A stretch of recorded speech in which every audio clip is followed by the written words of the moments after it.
¿verdad?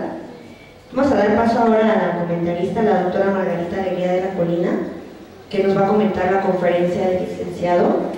Ella es la jefa del Departamento de Humanidades, licenciada en Lenguas y Literatura Hispánicas, y con estudios de maestría en Literatura Mexicana y doctorada en esta misma disciplina por la UNAM, profesora a nivel medio superior durante 12 años y docente en el Departamento de Humanidades de la UAM Azcapotzalco. Sus líneas de investigación son literatura mexicana del siglo XIX, lectoescritura y cognición. Ha publicado diversos artículos.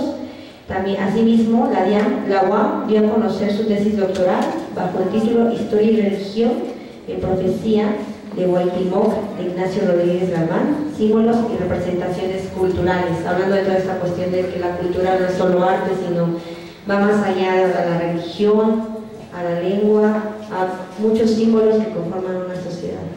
Le doy la palabra, por favor. Gracias. Bueno, pues hemos disfrutado todos esta excelente charla, espontánea, amena y muy culta.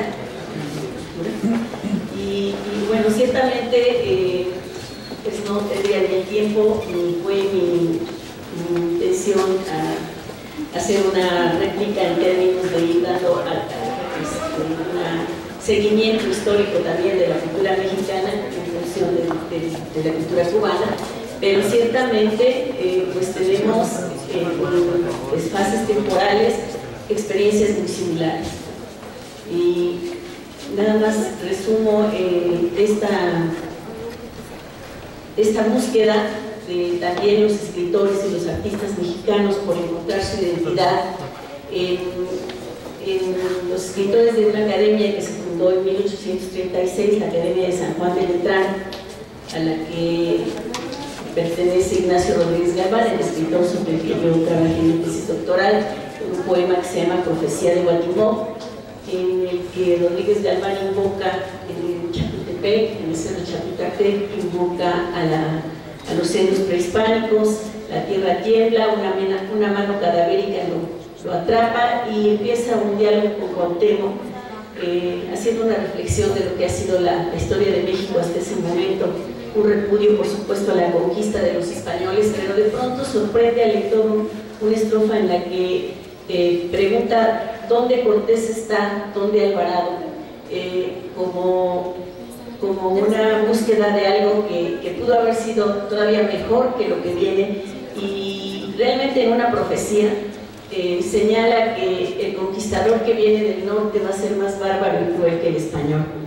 Y bueno, la intervención de los Estados Unidos en México no ha sido bélica como no ha sido en Cuba, pero ha sido cultural muy fuerte.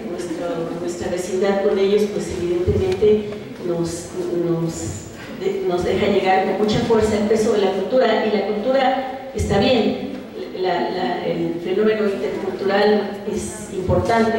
El problema es, los problemas son otros, ¿no? La inflación, la soberanía, la economía, y bueno, eso lo vivimos día a día, y desgraciadamente lo que sí es preocupante es que a veces el peso de esa infiltración cultural ha ido sofocando las raíces de nuestra cultura, y nuestros jóvenes a veces no conocen pues a nuestros escritores románticos, a los que fueron trabajando justamente la forja de la nación y de la identidad nacional. Entonces, pues sí, a mí convendría que de pronto hiciéramos un ciclo donde hiciéramos una revisión de nuestra propia cultura. Yo voy a leer un texto que va a resultar bastante frío comparado con la animosa y ágil conversación de nuestro ponente de hoy, pero que, bueno, en una búsqueda de alguna manera resumir los elementos de lo que ha sido este ciclo, Economía, Educación y Cultura para el desarrollo, pues quise buscar una reflexión en ese sentido. Me permito leerlo porque no tengo la memoria del licenciado. Los roles de la educación y sus instituciones en el contexto del desarrollo general, así como en el de la sustentabilidad de los pueblos, tienen que ver con el desarrollo del capital cultural social, con estar en función del desarrollo económico, con ser agilizadoras de la socialización económica y cultural y ambiental, pero también con ser clarificadoras de los nuevos enfoques científicos y tecnológicos y portadoras de contenido ético relevante. Este es el último año del decenio de las Naciones Unidas de la Educación para el Desarrollo Sostenible, de acuerdo con la resolución 57-254 de la UNESCO. Me parece que poco se puede percibir, al menos en México, al respecto. Se trata de un documento que se pronuncia contra la guerra, contra el calentamiento global, para reducir las desigualdades entre el norte y el sur y acabar con la pobreza por medio de un comercio justo, en lucha contra la marginación de las mujeres y niñas, por el desarrollo sostenible y constante evolución para mejorar la calidad de vida de las futuras generaciones. Muy pocos países serían evaluados positivamente en cuanto a los logros obtenidos en este sentido. Creo que Cuba estaría entre ellos, porque no lo incluyen en el país. Seguramente los mejor calificados pueden ser los 10 que están en el ranking 2013 de la OCDE entre los de mayor calidad de vida: Australia, Suecia, Canadá, Noruega, Suiza, Estados Unidos, Dinamarca, Países Bajos, Islandia y Reino Unido. Fernando Ábalos Contreras, en un artículo titulado Economía, Cultura y Educación cubano, que hace un análisis sobre cómo se está pensando la educación para las montañas en Cuba, cita a Lenin, para quien el socialismo no solo tiene que convencernos de la economía, sino sobre todo por la obra social dignificadora para todos los seres humanos. En ello la educación tiene un importante papel, pero Agüero señala que para que la educación y sus instituciones cumplan con sus roles, se debe examinar la relación que tiene con los procesos productivos y la cultura a la luz de la sociología y la antropología, y yo diría también de la filosofía, porque la ética es un ingrediente indispensable en este terreno.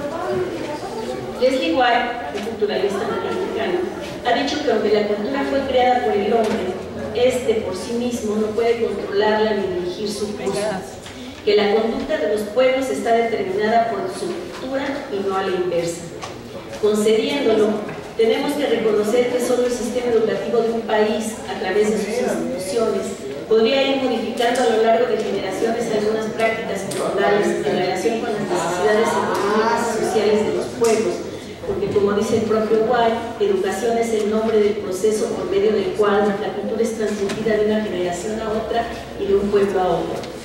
Si la educación y la cultura son factores esenciales para el desarrollo de los procesos económicos, es importante incluir en ellas el énfasis en los valores, sobre todo en estos tiempos de globalización, con fuertes impactos económicos y también en la identidad cultural de los pueblos bajo el yugo de la norteamericanización, que ha generado modelos y prácticas diversos, con un predominio de la cultura urbana, robótica, beligerante y sideral, dice Agüeros, en detrimento de los aspectos relacionados con la naturaleza y el humanismo.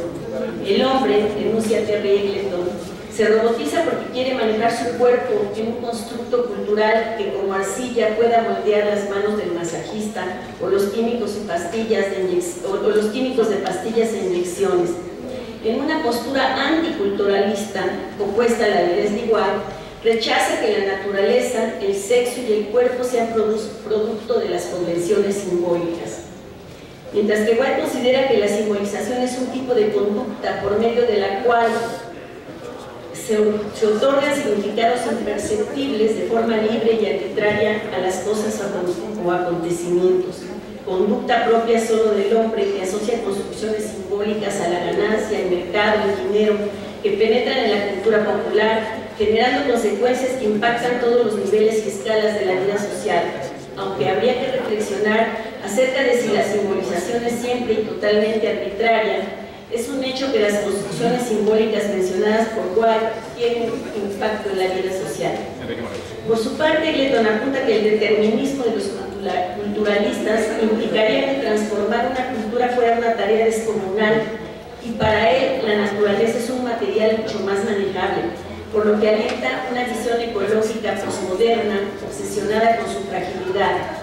Según este autor, tenemos una identidad esencial moldeada culturalmente, pero el contexto cultural siempre es abierto y en esos límites borrosos de las culturas las fronteras se desdibujan.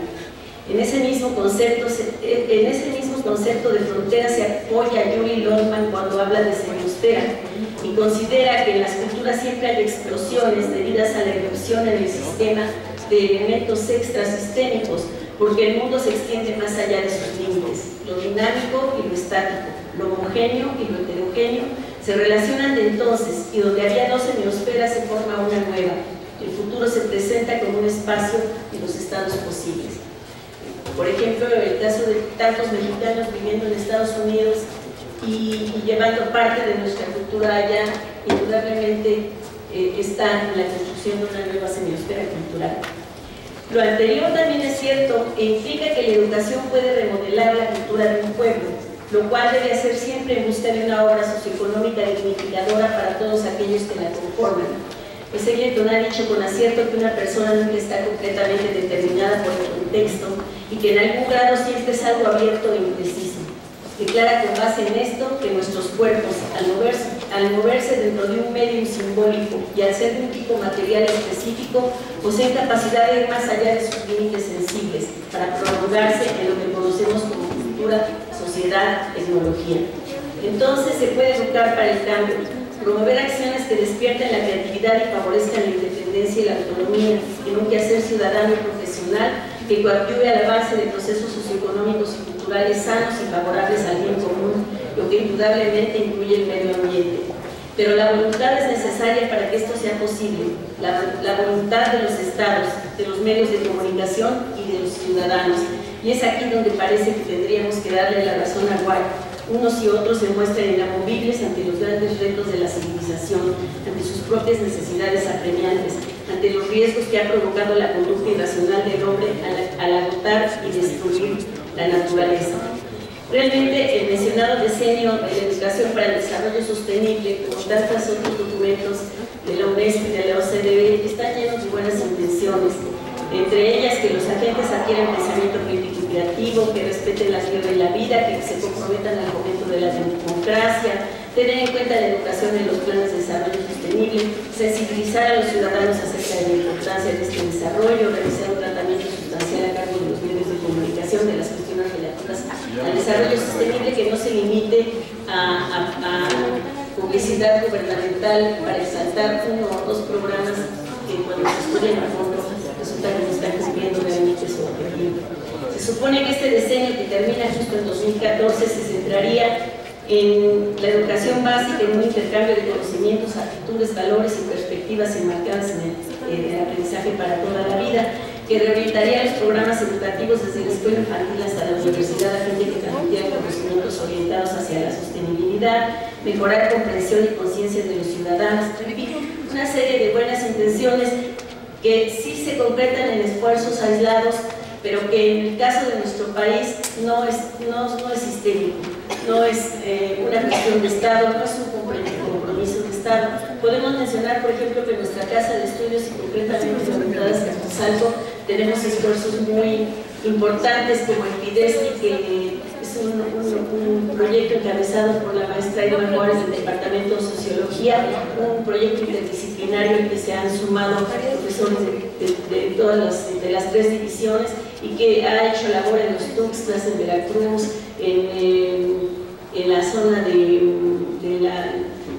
llega la mariposa monarca. Han realmente trabajado con las comunidades, y como yo creo, sé que hay esfuerzos en otras instituciones de educación superior, no ONGs, pero no es algo que sea sistémico como en el caso de Cuba, en que después de Yuri Lotman habla de continuidad y discontinuidad, y señala que la continuidad es el cambio lento, ¿sí?, a través del cual se van conservando ciertos elementos, ciertos valores, y la discontinuidad es la explosión. Es la erupción de pronto de elementos en el arte, en la ciencia, que rompen con los parámetros, con los cánones que se venían manejando y que provocan un cambio real. Indudablemente que para Cuba la revolución pues, fue un momento de explosión, pero que además se agarraron a sus raíces, a sus muy ricas raíces, y que han diseñado un sistema educativo y un apoyo a la cultura que realmente pues, es envidiable. Creo que es importante que conozcamos más de la cultura cubana, que mantengamos esta hermandad con Cuba y que aprendamos desde ahí también a valorar nuestras propias raíces. Gracias.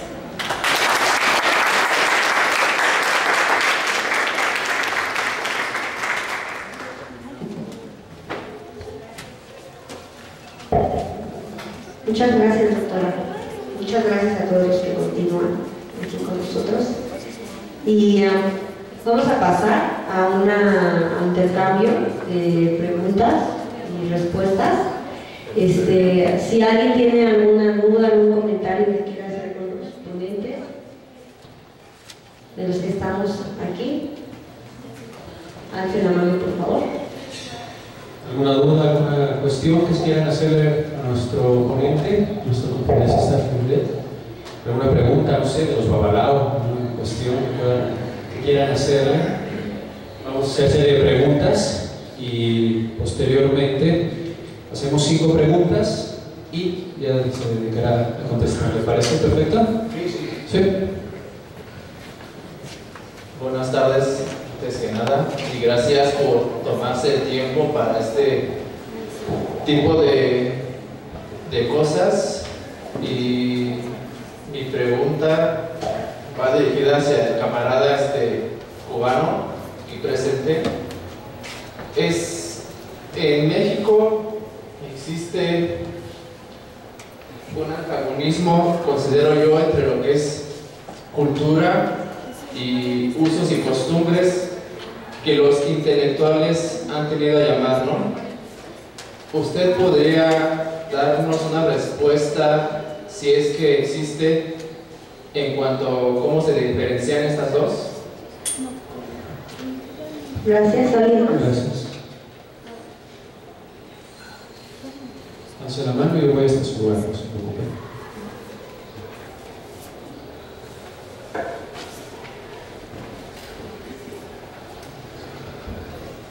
A mí me encantaría que nos platicara un poco sobre Nicolás Guillén, su relación con México y, bueno, sobre la poesía moderna en Cuba.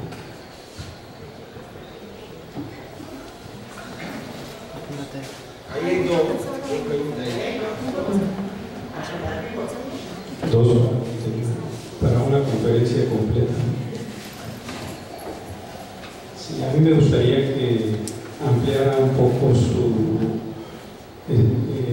intervención que hizo en torno al papel, la relación de Martí con México. ¿Alguien más? ¿Me parece? Vamos a responder. Hay 5 preguntas. Primero contigo. Entonces, no hay duda que hay un gol de México. ¿Era un gol? ¿Sí? Suponemos. Bueno, ya les dije que México iba a ganar. No es a través de una consulta espiritual. Y un avalado cubano que haya dicho que México va a ganar, sino que va a ganar y por la tarde lo pueden festejar con la orquesta cubana que va a tocar por acá.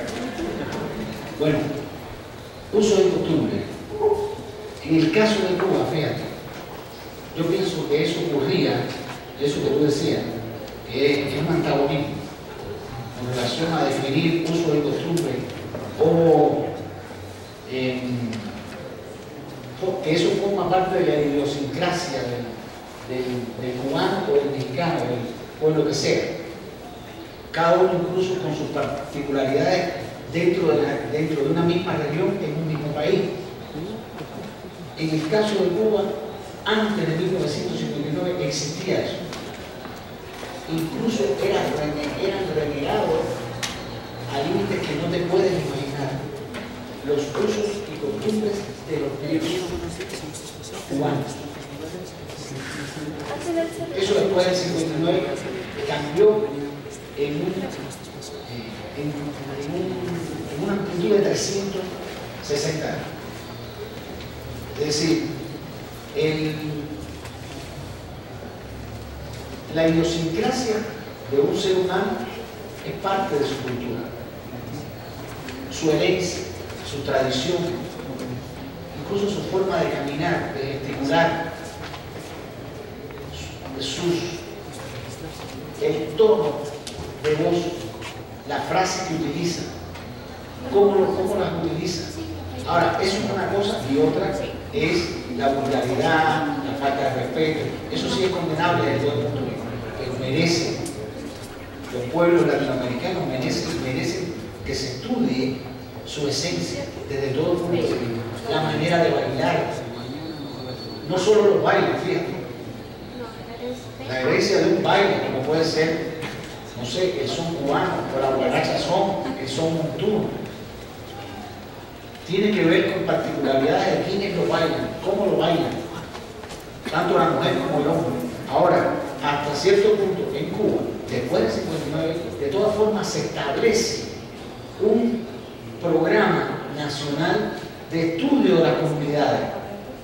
En Cuba, tal vez, y yo he viajado mucho por América Latina, conozco bastante este continente, tal vez en Cuba es donde con más rigor se ha hecho un trabajo comunitario, incluso en poblaciones marginales. Dentro de la marginalidad hay cultura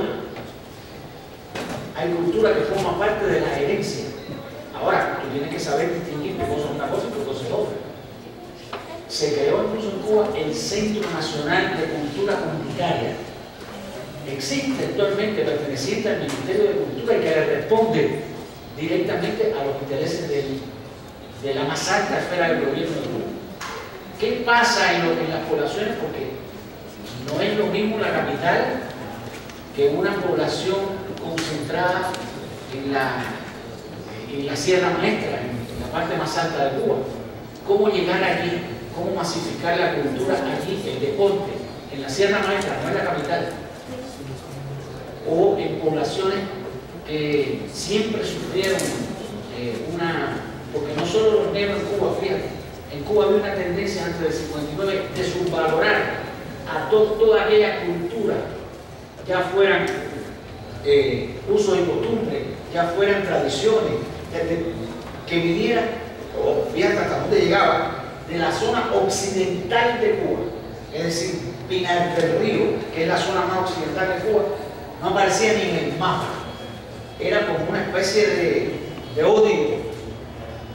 Le decían la Cenicienta de Cuba, a esa zona de Cuba. Una de las primeras cosas que hizo el gobierno revolucionario después del 59 fue rescatar la cultura pinareña y convertirla en parte integral de una sociedad que la había marginado completamente. Es decir, más o menos por ahí, ya te digo, en Cuba, para decirte de una manera y resumir ya tu pregunta, hay un culto al trabajo comunitario. Las relaciones con México, no hay antecedentes, incluso arqueológicos, de que hayan existido relaciones entre México y Cuba en la época precolombina.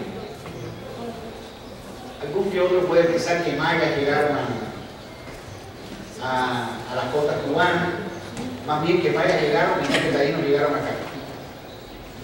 Porque no eran navegables, no eran como los caribes de Venezuela, que viajaban kilómetros por mar, los taínos no eran así, no salían de su espacio. Y el espacio era la isla. Incluso una isla como la que está dividida por República Dominicana y Haití. Haití está solamente a 77 kilómetros de la costa de Cuba. Se puede navegar perfectamente. La divide el paso de los vientos, un espacio de mar. No, los taínos no eran así, no navegaban. Entonces no hay referencias anteriores. Las referencias son a partir del llamado descubrimiento y sobre todo de la conquista. Recuerden ustedes que Hernán Cortés, de donde sale, es de Cuba. Sale de Santiago de Cuba. De Cuba salía mucha gente. Hernán Cortés vino para acá, Pánfilo Narváez fue para la Florida, Hernando de Soto para la Florida, Pánfilo Narváez para otro lugar. Todos los conquistadores, que era como la llave del Golfo. Llegar a Cuba, tomarse unos días en Santiago de Cuba, tranquilo, que se yo, no sé cuánto, y después entonces salir a conquistar el nuevo mundo como si fueran los reyes de la nueva historia, ¿no? Entre otras cosas, por eso se pusieron la Nueva España, México. Y las relaciones tuvieron primero, pasaron por un ciclo de institucionalidad, que eran las instituciones de México, se repetían en Cuba. Incluso algunos gobernadores españoles generales de Cuba después fueron, era como el puente de Cuba. Para llegar a ser virrey de la Nueva España, aquí en México, había que ser gobernador general de Cuba. Era como un paso dentro de la jerarquía, ¿no?, que tenían. Hay 4 virreyes que pasaron españoles por México, que fueron primero gobernadores generales de la isla. Poco a poco se empiezan a dar otros fenómenos, como es que empiezan a llegar a Cuba indios mayas condenados a trabajos forzados. Todo eso es a partir de la conquista, ya con la espada en la mano, con la barbarie que yo decía hace un momento. Eso no hay duda que empiezan a fundirse, ya no es lo mismo. Empieza a desarrollarse el comercio, la evangelización hacia